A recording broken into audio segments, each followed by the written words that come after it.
Nilinaw ng Justice Department na hindi magbabalik kulungan si dating Senador Laila De Lima kasunod ng desisyon ng Court of Appeals na ideklarang null and void ang desisyon ng mababang hukuman sa kaso niyang drug trafficking. Tingin naman ng isang dating maestrado ng Korte Suprema, mali ang desisyon ng CA. Nakatutok si Darlene Cai.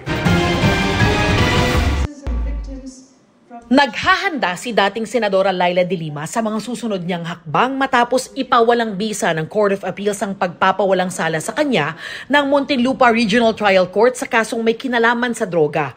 Naninindigan si De Lima may basihan ang pagkakaakwit sa kanya. Parang ang sinasabi lang is that hindi masyadong maganda o tama o kulang-kulang yung pagkakasulat ng respondent judge.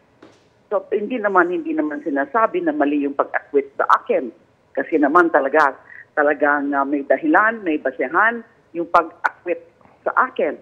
Inakwit si De Lima sa kaso noong taong 2023 matapos bawi ng testigong si dating Bureau of Corrections OIC Rafael Ragos ang kanyang testimonya na nagdala siya ng pera sa bahay ni De Lima mula sa kalakaran ng droga sa Bilibid.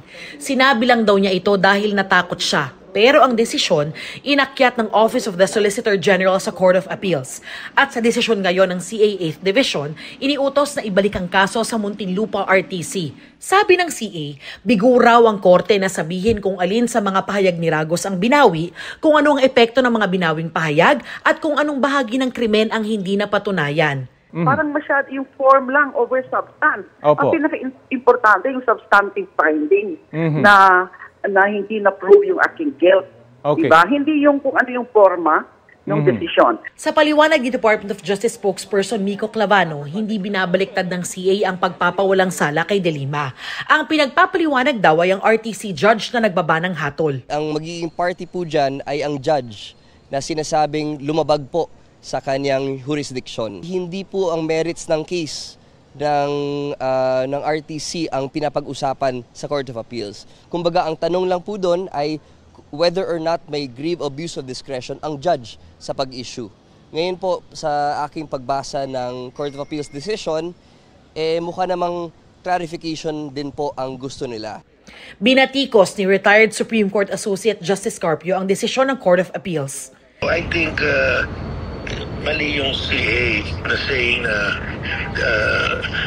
the decision is void for failure to comply with the Constitution. Hindi naman require ng Constitution na napakaganda yung ponensya mo, yung decision mo. Okay. Madami naman dyan mga decision na very fair lang, no? As long as you state the facts in the law, pwede na yun.